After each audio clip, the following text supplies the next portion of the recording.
You may know her from her Baked by Melissa brand, and if you've never had her bite-sized cupcakes, I feel bad for you. So today's guest is Melissa Ben-Ishay, a business genius with a sweet tooth and a passion for cupcakes. I think since I'm highlighting New York City entrepreneurs, it would be wrong of me to not ask this question first. So what does New York City mean to you, and how do you think it helped you with the growth of your business? New York City is a land of opportunity. Growing up outside of the city, I grew up in the suburbs in New Jersey, and we would come into the city to go to a Broadway show or go out to dinner, and I used to look out the car window, watch people knowing where they're going and just wanting to be those people. So it was a dream just to live here, and doing this is incredible. And I don't believe we could have found success like this in one single city anywhere else in the country. I agree. And I think for me too, it's like growing up outside of the city, just going into the city gets you so inspired. Even to this day for me, it's like every time I come to New York City, I am incredibly inspired, especially with meeting with people who inspire me, like today. Yes, and you could turn a corner and discover something completely new and inspiring. Walking, I miss those days of between college and working 100 hours a week, on a Saturday, just walking walking from Midtown to Soho and exploring the city. It's just such a fun place. Okay, so let's kind of rewind to the beginning here. In similar fashion, we were both fired from our corporate jobs. So, put it right there. You haven't lived until you're fired from your job. No, you really haven't. And I was actually fired on my birthday. No so way. That When's was your birthday? a really cool day. September 9th. No way. Yeah. Wait, but why were you fired? They just got rid of my position. So I was fired because I wasn't good at my job. I win.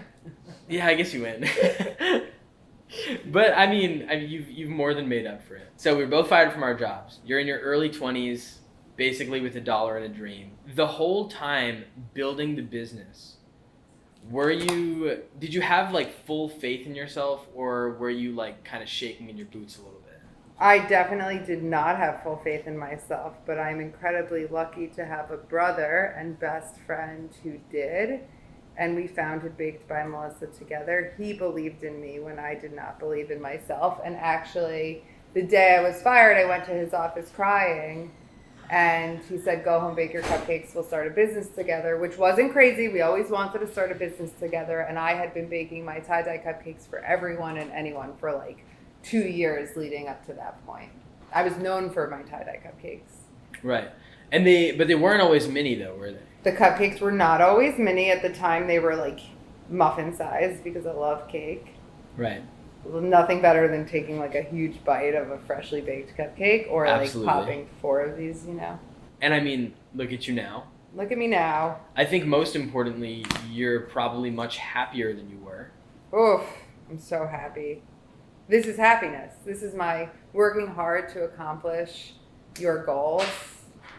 Working hard towards something you love is the number one. That's happiness. The journey. It's the best. I don't want to not be working hard. And what would life be?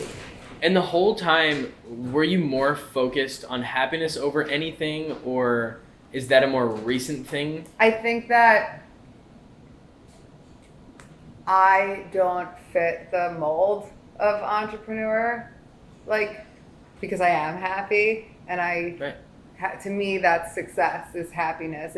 Why would I do something that doesn't make me happy? I mean, I guess it's maybe in a way kind of cliche to say, a lot of people say this, but it's if you chase what makes you happy, the money will come. And I mean, that's something that I strongly believe in. But at the end of the day, I think your happiness is way more important than actually chasing financial success. But I think a lot of people don't know, I didn't know what made me happy when I was in that job that I was fired from. All I wanted to do was find something I'm passionate about that I could work hard towards and feel tired from, or fulfillment. I was looking for fulfillment.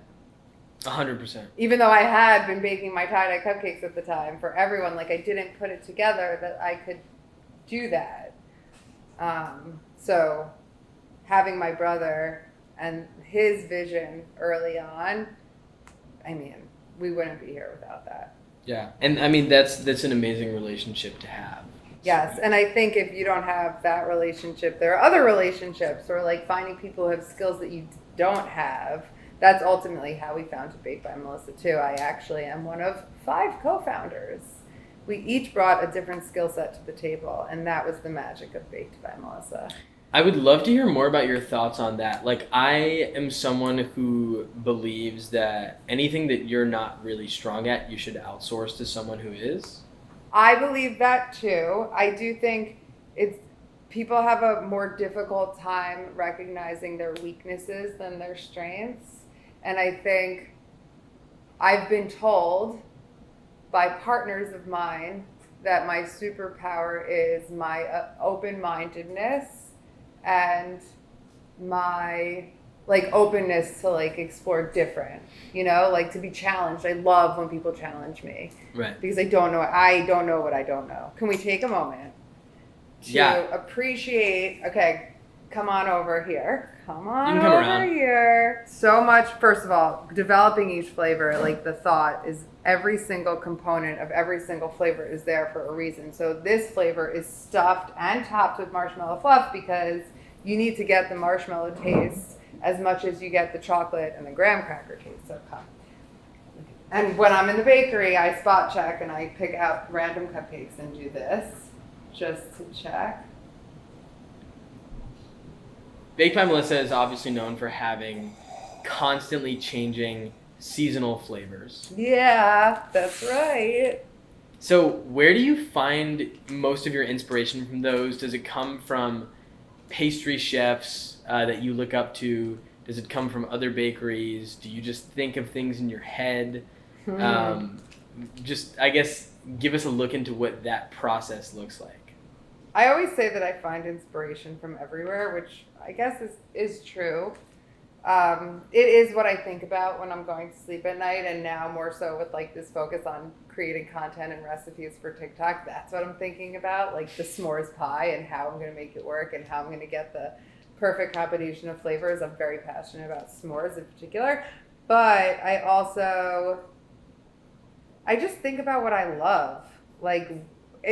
I think about what I love to eat, the things that I enjoyed when I was a kid at certain points in the year. So we create seasonal, we create holiday. So we just wrapped up the development for holiday. It's like, what flavor combinations make you think of Christmas and Hanukkah? And how do I get that ratio flavor, like the ratio flavors and that flavor profile into the perfect bite?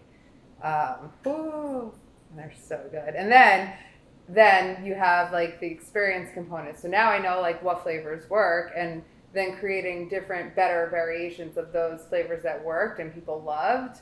Or maybe it's like different flavor profiles of that one flavor that people are obsessed with. Like s'mores, for example. We have s'moreo, which I make with an Oreo because who doesn't make s'mores with Oreos? But I mean, it goes on forever. Or here, like this flavor is a version of tie-dye, but it has chocolate icing because that's what I prefer. And this topping, this streusel topping is amazing. Oh, and there's s'moreo right there. So it's just like fun. And then we have deconstructed cookie dough because cookie dough is actually my favorite flavor. But I thought it would be fun to make a cookie dough icing, which I did. And so this is just cookie dough with different ratios of flavor. Like it's more cookie dough heavy than chocolate heavy, which is fun and delicious. Right. So is tie-dye the best selling flavor? It is. It's also our signature flavor. And how did the tie-dye come about? Because at the end of the day, it is a vanilla cupcake. And I mean, it's a damn good vanilla cupcake, if I do say so myself. Is it your favorite flavor? It is my favorite flavor. Oh, I could tell by the way you talk about it. I'm in love with it. Well, I'm making these for you. Give us a little look into how that came about. So I made the first batch of tie-dye cupcakes on March 1st, 2007. And I made them for a colleague at my first job out of college. I was fired from my second job out of college. His name was Michael Kidd. His name is Michael Kidd. He was turning 30, We both loved the Grateful Dead and, like classic rock. And he always had great music playing out of his office. I sat right there. So I wanted to do something special for him. I made him my first ever batch of tie-dye cupcakes, red, white, and blue tie-dye cake with the Steal Your Face iced on them. And when I brought them into work the next morning, people like lost their shit over them. And I was like, oh my God, this is the best feeling ever. I need this feeling again. I felt bad that I didn't make enough cupcakes for like the whole office. I bet you didn't think that was one of the greatest moments in baking history. Who knew? Who knew? Who knew? But then I continued to bake my tie-dye cupcakes for everyone and anyone. If it was your birthday and I love you and I love a ton of people, I baked you my tie-dye cupcakes. Right. So my birthday is September 9th. All right, Megan. Mark it. As a longtime consumer of Baked by Melissa, I can attest to the fact that there is a lot of love put into the product. A ton of love. So my question for you is, how did you manage to scale that up and mass produce the cupcakes without compromising on quality or the amount of love that's put into them? That was definitely the hardest part for me, probably. So when we first started the company, I was baking out of my Murray Hill apartment, and I was baking every single cupcake we sold. Back-breaking work, but I was in complete control of the quality of the product. Like one time, Google ordered 500 cupcakes, and it was like, it hurt. Like it was the most I could do out of my apartment. Then we moved into the basement of Cafe Barry, where the kitchen space of Cafe Barry that was located in the basement, when we opened our first store, and I hired someone to help me. And that was really, like, I used to do everything I possibly could and then just let him do like what I couldn't handle and apologize before I asked him to do things. And he learned how to ice cupcakes. But it was just like this like slowly learning process. Then I taught somebody how to make the batter. Then we moved into a much bigger kitchen, bakery space. And my husband and I actually spent about a month training a team to make the cupcakes before we started actually baking them to sell. That was a lot and great. Was it difficult to find a team? And I guess it still applies like to this day. Is it difficult to find people who are as passionate about this as you want them to be? We actually hire for passion. I would say passion and attitude. You can teach almost everything, but you can't teach somebody how to be passionate and positive, and you can't teach people to want to love what they do, which, dude, anyone can tell you how passionate I am, so my team needs to have that too. I guess that also goes back to the idea that we share where, passion is the most important thing. And so if you're passionate about something, then you can adapt and you can learn and I guess triumph in those situations. And I guess sort of the same thing happened with you when you were thrown into the CEO position, where it's like that's something that you had never really imagined before. But then you went on to lead the company probably better than anybody had. I proved myself to myself, and I wouldn't have been able to be successful in that role without my previous experiences, my CEO who taught me so much before, and then my brother, of course. Mm-hmm. I had the incredible opportunity to learn from them, from their success and mistakes, and I take that with me, and I'm sure people are learning from my mistakes too. At the end of the day, if you weren't passionate about that, then you wouldn't have paid attention to your brother and friend, and you wouldn't have learned from it. Yeah, and it's much easier to quit. Right. Like, it's so much easier. Yeah, 100%. And I think my resiliency is, like, the reason I'm here, actually. Yeah. And people look at me and they're like, oh, like, I want to do that. It's very hard. It's very difficult to be successful. And that's why everyone isn't. Yeah. What are your thoughts on traditional education and I guess the traditional route in general, working a 9 to 5, all of that? I'm curious. I think that, oh my gosh, I'm going to sound so old. Kids today, but like, listen, I got a job out of college. That sucked and it was boring and miserable. I remember eating lunch by myself on my first day at that job. Like, this is my life now. Like, I've been crying while I ate my lunch in some park in Midtown East. And then, you know, I did make great friends there, and I learned that corporate America is not for me, and went on to get another job that I also wasn't successful at, that didn't make me happy. But those experiences were so incredibly humbling and taught me so much. And the work ethic I didn't have, I require here. So listen, I think success comes in so many different forms. For me, working the 9 to 5 and failing gave me the opportunity to do this. And even before that, just going on interviews and seeing different office settings and people and talking to them was just so helpful. You just got to start. So if you don't have whatever you're starting on, get a 9 to 5 job and like learn and see if it's for you. I agree. I think it helps you learn a lot, and I think a lot of people are so one way or the other. Like 9 to 5 is the best thing in the world, or I hate 9 to 5s. Don't go to college. Don't do this. Don't do that. But meanwhile, I think it's probably somewhere in the middle. I think working Totally hard agree. is the adjustment period. Like when I was in college, you know, I worked at a bar some nights, but I didn't have a ton of responsibility. I didn't go to class all that often. I like went to the gym in the morning, and then if I went to the gym, I could in the afternoon, you know, like that was my job.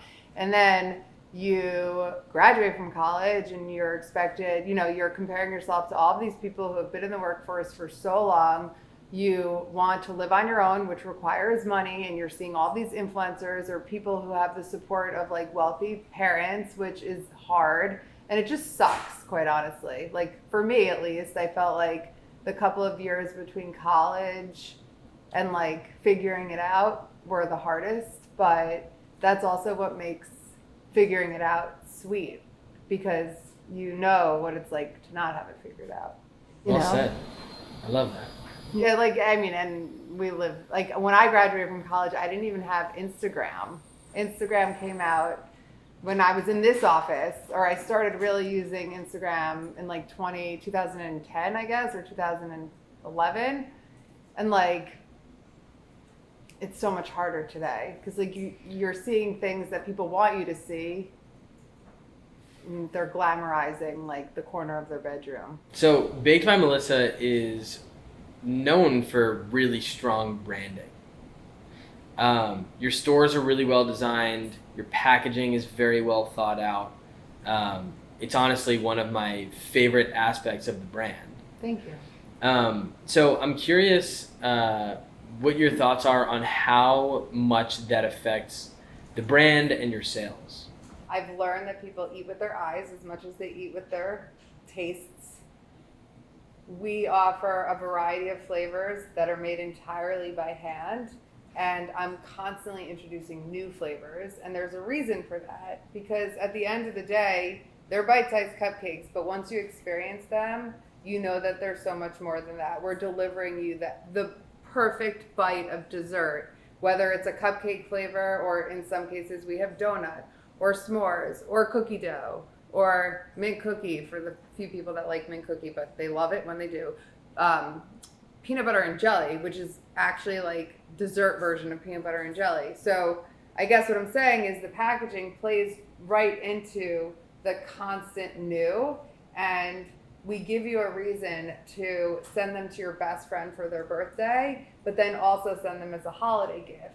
Because although it is in the shape that you purchased for your friend's birthday, it's a completely different, new, reimagined package.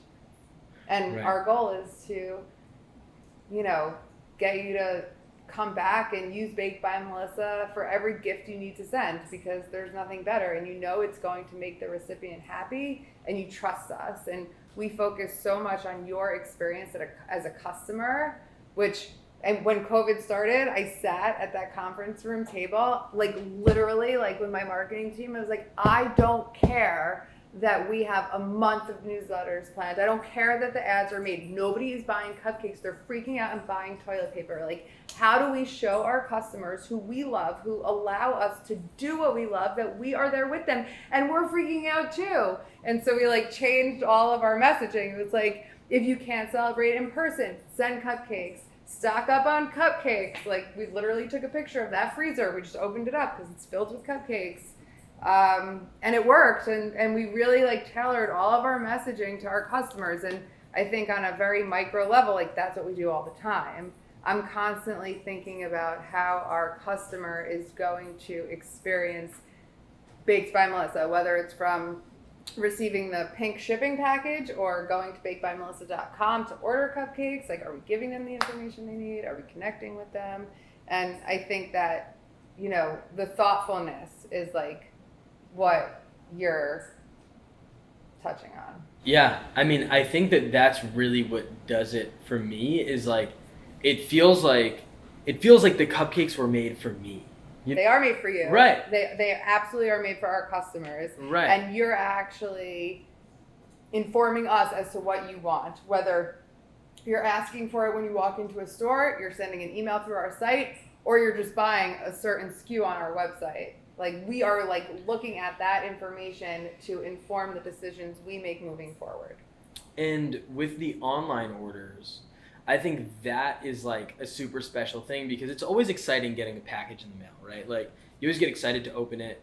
And so when you open really nice packaging, and I believe there might be a couple stickers that come with them. There are I know tie-dye cupcake stickers. My girlfriend tattoos, has a sticker on her laptop. And tattoos. My 4-year-old is tatted tatted up all the too. time. Yep.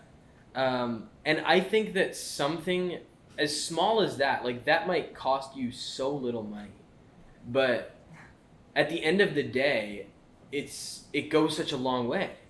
I have made passionate pleas for those things and to keep those things, because they may be inexpensive, but somebody is taking one and putting it in, and there's a lot that goes into that, and that's okay, because it's part of the brand experience. And there are so many things that we do, and we make sure that we give our brand the same focus as we give our P&L. So a lot of the things that we do don't make sense from an efficiency perspective or a cost perspective. They actually cost us more, but the way you experience our brand and Baked by Melissa is just more important than money.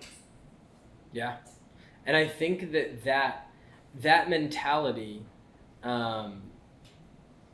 ironically enough, is what makes like most successful brands more money.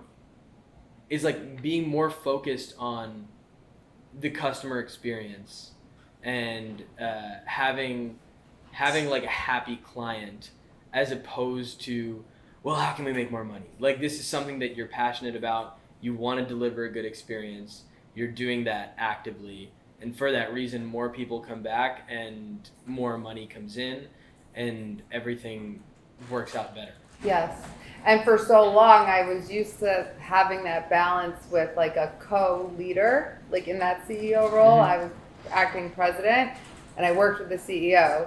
And then coming into, I think now in the position that I'm in today, it showed me that you actually can do both. And it's really cool. Would you consider your decisions to be made off of pure strategy and what's going to do well for the business from a financial perspective, or do you just sort of run your business decisions based on how you're feeling? Whew. Well, the answer is the emotion has no place in business. Like, but I think I understand what you're asking, and it's more gut and like, just like, you know, at the end of the day, like, you're not going to be able to quantify every single thing that you do, but nobody knows better than you in a lot of ways, just based on your care and experience with your own company. But strategy is so important and essential to team buy-in. I mean, if I came into this office and just shot from my hip every day, like, oh, I want to do this, I want to do this, they'd hate me. Like, we can't do that. And we've grown a lot, but I know firsthand the importance of like aligning on strategy. And also my team at this point, like, we hire people at Baked by Melissa who can do jobs that I cannot do and I don't want to do them. So it's collaborating and coming up with the strategy as a team.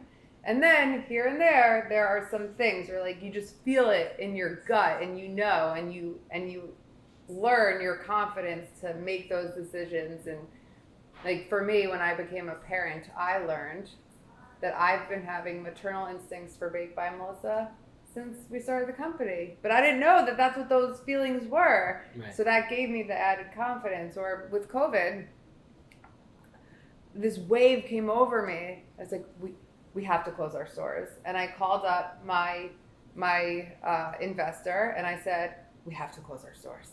And he said, okay, close the stores. And I was like, okay. That was like very emotional. Keep people safe. You got to keep people safe. Doesn't matter. At the end of the day, like if you're putting people in harm's way, then that's unacceptable. So I didn't know what, at that point, that was like March 12th. I didn't know what the hell was going to happen, but I knew I had to do my part and keep people safe, my team and our customers. And sorry. And then I cried. Those are the hard moments. And it's like, I think COVID for us has been something that, I mean, obviously nobody ever saw coming. So speaking of which, how did you deal with that? Did the e-commerce side of things make up for the retail stores being shut down? How did you hold up during that? COVID was a roller coaster. So we closed our stores on March 12th. So people were talking about COVID for a few weeks leading up to like when it was declared a global pandemic. I was actually in my bakery for a photo shoot the first week of March, and I remember talking to family and they're all freaking out. And I'm like, that's nice. Like, I don't have the luxury of freaking out. Like, I've got a business to run, so bye. And then I had the team come home to my house for dinner that the last day of the shoot. I just had this sudden urge for together time. And in the Uber on the way home, I got my message from the mayor of my town saying school's closed indefinitely. And then we got home and my parents were there to drop off my kid and they were like in the corner of my apartment, like trying to keep their distance. Like, what the hell? Okay, this is real. Closed the stores the next day. I had people who didn't want to come into work. And we saw sales and revenue just plummet, like week over week for about 3 weeks. As we stopped buying things that we didn't absolutely need. People were stocking up on toilet paper and like canned goods. Like it was the end of the world. Nobody knew what was going to happen, literally. And so we did first and foremost safety. So close the stores, keep people safe. If we're not operating our bakery, we have no source of revenue and Baked by Melissa doesn't survive. Okay, so what do we do to make sure we can safely keep our bakery open? We got plexiglass and we implemented social distancing. Amazing. We immediately we purchased PPE. Everyone had all of the KN95 masks, shields, everything. We wrote one-sheeters, safety. Like, this is what we are doing to keep you safe. Your safety is our top priority. Oh, we also started getting the bakery professionally sanitized 3 times a week, which was, and we still do it today. So it's very expensive, added cost, but whatever. And we listed it out for everyone who works in the bakery, and we gave it to them. And go show whoever you need to show that we are doing everything we can to keep you and your loved ones safe. And people like came in to work. We did have to do layoffs because we didn't know what was going to happen. We had everyone who was working in our stores. We had, hourly people in the bakery too. We laid off a bunch of people, and that was actually the hardest thing. And we waited a week after closing the stores. I kept getting pressure we have to do layoffs, and like, give me 5 days. Like, everything is changing so quickly. Just like, let's just see. And so we had to. And then about 2 weeks later, we did a good job making sure everyone knew that if you can't celebrate in person, you can send the birthday to them by going to bakedbymelissa.com. And we celebrated a shit ton of birthdays in COVID and quarantine. And we received so many emotional, like, letters and, Instagram messages, like, with pictures. Like, my 98-year-old grandma turned 99 in quarantine, and, like, it was so hard not to be there with her, but here's a picture of her, and she was so happy, and thank you so much. So, we make people happy during good times and bad. Well, I mean, I think if you can make it through COVID, you can make it through anything. Not gonna lie. But hope so. I mean, you seem to have the mentality to get through anything that anyone else can. So you know what they say? You know why? You know what makes metal steel? Extreme heat. Extreme heat. So I've been doing this for 13 years, and we talked before this, which is crazy. I'm 37. Yep, I'm 37. Like, my experience, it's very, very challenging to do this and to do anything that's not 9 to 5. And even that is challenging in its own ways. So I think over time, especially for those people who are like younger and less experienced in the business and independent world, it's a journey to like get to a point where you like truly like earn your confidence through your experiences. I guess from my perspective, I've experienced, since I'm like so new to this, I graduated college in 2019. I've experienced very little like changes in the world that have affected my career. As a matter of fact, I don't think I could even name one significant one right now.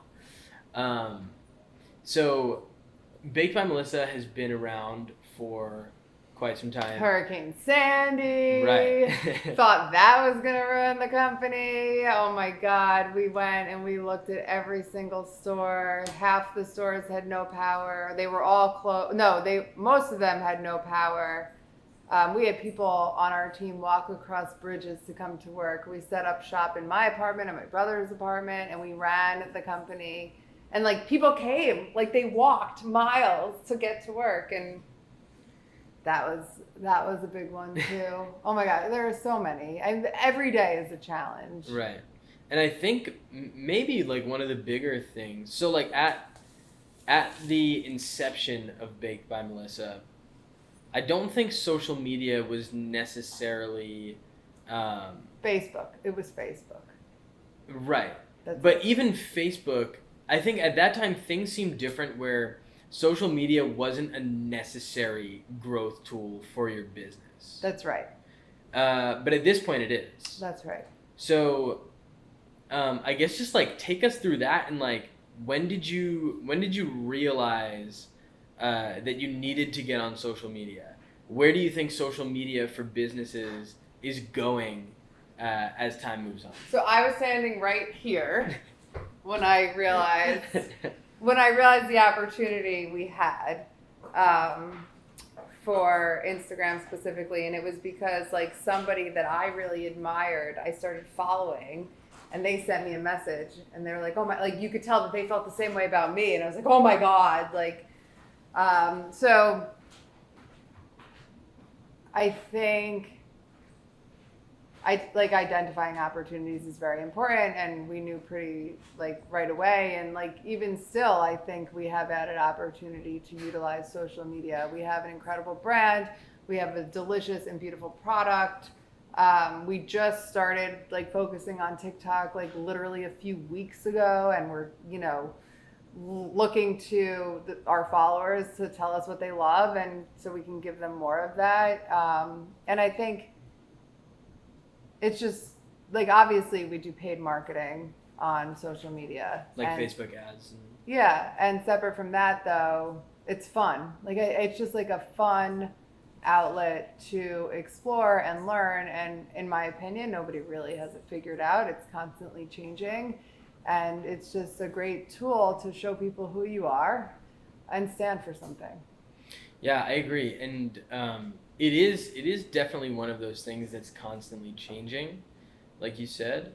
But it's also just like, I mean, aside from actual social media constantly changing, social media in itself is constantly changing, like just the way the world works and like It's scary. how we learn and all these things. And like you just mentioned TikTok. TikTok is, at least compared to Facebook and Instagram and YouTube, it's relatively new. But at this point, it is so popular. Yeah. And it's one of those things now that it's like, I mean, by the end of the year, Baked by Melissa realistically could have 3 million followers on TikTok, right? Yes, but like, it's right, exactly. It's like that's the crazy world of social media. But at the same time, I think that that's like sort of what makes the difference between TikTok and other platforms is like on Instagram, if you're starting from 0 this year, you're probably not going to have 3 million followers by the end of the year. Well, they do that on purpose, as does TikTok the opposite. Right. Yeah. But I think it works. It works to the advantage of the creator or the business because there's like more organic traction involved. Yeah, I love TikTok because anyone can make it on TikTok, in my opinion. From like I actually, I would say over the past 6 months or like during COVID, I just started like loving TikTok. You could like learn, you could just laugh. It's so fun. I really don't appreciate the like really depressing ones, but they stopped giving me those, thank God. Yeah. I agree. And you're seeing people who, I think TikTok does a great job of not glamorize, like, you know, like influencers feel very like polished, aspirational, like you want to be like them, they have what you don't. But I think on TikTok, like you're seeing people who get like millions of views and likes who are just like you, like in the corner of their bedroom or like, you know, like under a viaduct singing this incredible song, and they're so freaking talented. And I just think that's super cool. Yeah. You've been an incredible guest. Thank you. I appreciate you being on. You've been an incredible host. So thank you. So unfortunately, all good things come to an end.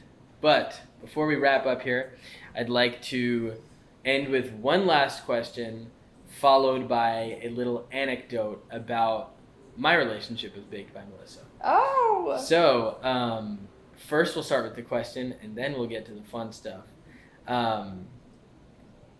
What have been your favorite brand partnerships up to this point, and where do you see, or who do you see Baked by Melissa working with in the future, if you can talk about that? Oh man, well, we did have a partnership with Sesame Street, which was really cool as a new mom. We did we work a lot with HBO. We did like finales and, you know, season premieres of Boardwalk Empire and Entourage and Pretty Little Lies. I don't know, like all the, like, that's just fun. We got to make Steve Buscemi's face out of 4,000 cupcakes, which was awesome. We did a cupcake for Justin Bieber's new album and J-Lo and Katy Perry, and so that's just fun. And super freaking cool. We did a partnership with Grateful Dead for Fare Thee Well when they, right before John Mayer joined, and, you know, they had Phil Lesh as their, like, whatever, final tour, but then they kept going because they realized everyone still loves the Grateful Dead. I love the Grateful Dead. Our partnership with the Grateful Dead was probably the coolest for me because the Grateful Dead inspired the first tie-dye cupcakes. It's very full circle. Yeah. And so how do you run your partnerships today? Like, do people reach out for partnerships? Do you generally do the reaching out for partnerships? Like, theoretically, we make a Macrocia Money Facts, theoretically, green cupcake. How does that go? Like, what's the process usually like for partnerships? It goes both ways for partnerships. I think for the most part, we've reached out because I find myself inspired randomly. So we actually have a partnership coming out with Ritz. So we have 3 flavors made with Ritz crackers, Yeah. you know, the crackers you know and love that you grew up with. And that was super fun. And I think that's because I reached out to our Mondelez rep and I was like, I want to, like, we love you guys. Like, we use all of your ingredients anyway. Like, let's do something together. So I think that if I had more bandwidth or we chose to make it a focus, we would be doing a lot more. It's just not like so. And then people reach out to us. I actually had the wonderful opportunity to grant a young boy's wish through Make-A-Wish. And that was super inspiring. So then we partnered with Make-A-Wish America and we did blue and white tie-dye Make-A-Wish cupcake for World Wish Month. We partner with City Harvest every November to feed families in the holiday season. So we do a lot of that. We actually, for Valentine's Day, I felt that, you know, like Valentine's Day is a very busy time at Baked by Melissa and we're celebrating love, and it didn't feel right to celebrate love during a time when so many people were grieving love, lost. And so I found this tiny organization called Good Grief based out of New Jersey that supports children dealing with the loss of a loved one. They have summer camps and all of these resources, and they go into schools and they educate the teachers. And so that partnership, again, like I literally like went on my own Instagram. I was like, if you know of a charity or organization that supports people dealing with the loss of loved ones, like please tell me. And one of my mom friends told me about Good Grief. So I guess it comes from us. We have a partnership this summer with Ample Hills. We put our tie-dye cupcakes in ice cream. It's called Summer of Love. It's incredible. You could only get it by going to Baked by Melissa or Ample Hills. They scoop it and we sell it in half pints and it's freaking amazing. And that's because it was my dream to put our cupcakes in ice cream. So feel free to reach out if you want to do a partnership with Baked by Melissa. Yeah, I could see a green cupcake with like a money sign or something. You know, we'll talk about it. But now for my little anecdote. I just feel like it's necessary to tell you about my story with Baked by Melissa. Shoot. So, like I said, I'm from up in Westchester. So every time I come to the city when I don't drive, I take the Metro North down to Grand Central. I was on this was more than probably like 6.5 years ago. I was on my first date with my girlfriend. Your now still girlfriend. My now girlfriend. And we were kind of just walking around. I was like 17 years old. It was a first date. It was kind of awkward. Didn't really know what to do. Baked by Melissa was right there. I had no idea what it was. It looked cool. So I was like, hey, what if we grab a couple cupcakes? You know, we were waiting for the train home. And so we did. And ever since, it's sort of been like a staple. And so now it's like every time we come into the city, like we have to. Yeah. We're part of your love Yeah, story. so it's like it's kind of a sentimental thing too. That's amazing. And yeah, so excellent job on the placement of that store. Thank you. It is one of the best. But yeah, that's pretty much it. That's all the questions I've got. I appreciate you taking the time and being on here.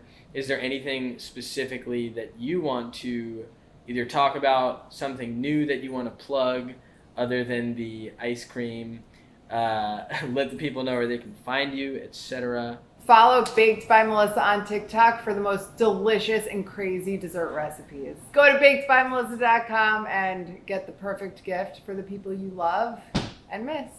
Or not. Get them for your house. They're delicious.